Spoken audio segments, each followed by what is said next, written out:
Duyuyor musunuz kuşların güzel sesini? Her sabah böyle uyandırırlar bizi.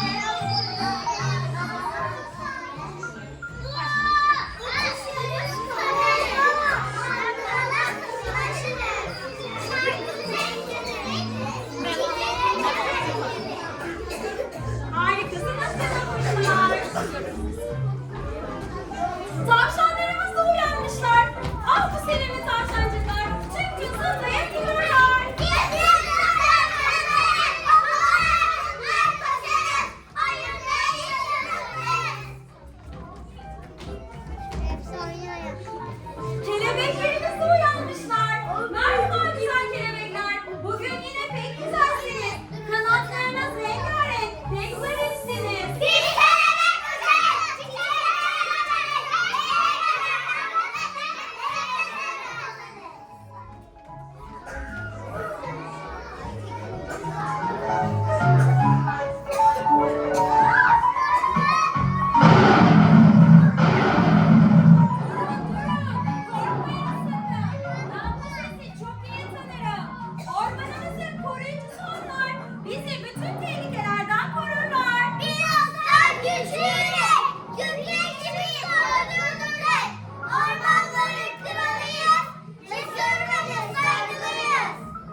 Eğlendiler, yediler, içtiler.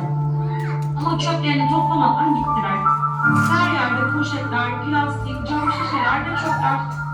O sırada güneş ışıkları gökyüzünde görünürken hiç beklenmedik bir olay karşılar Neşeli Ormanı.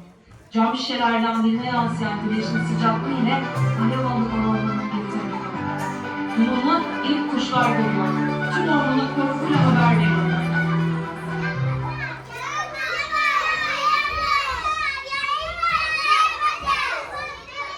Eyvah, ne yapacağız?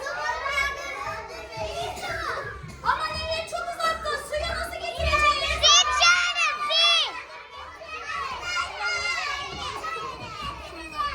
Hadi o zaman kurtaralım güzel ormanımızı.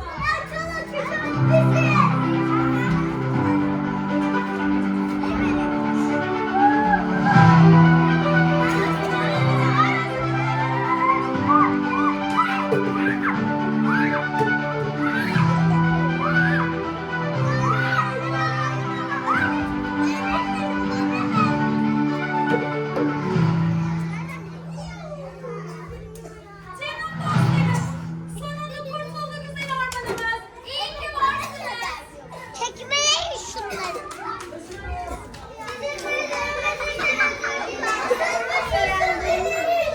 Aa, halı yandı. Çok güzel.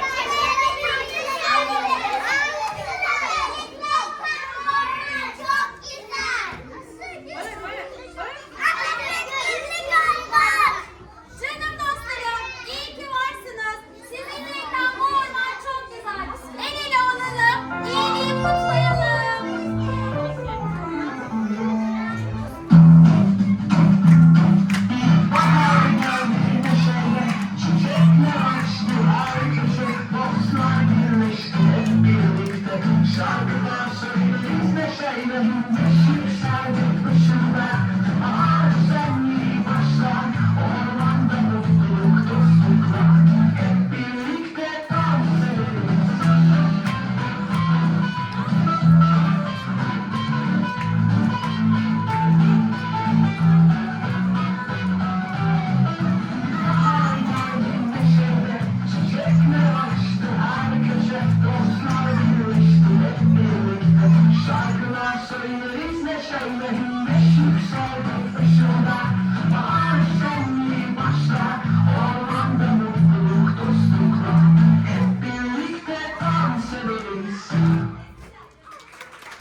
Beğendiniz mi gösterimizi?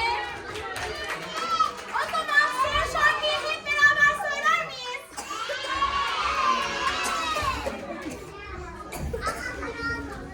Ellerim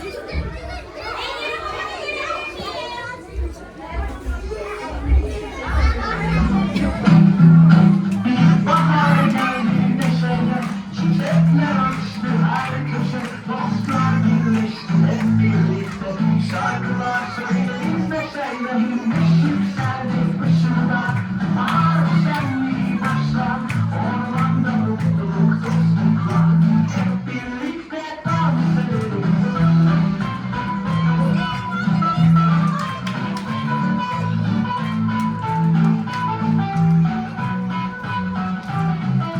Bahar geldi neşeyle, çiçekler açtı her köşe, dostlar birleşti hep birlikte, şarkılar söyleriz neşeyle,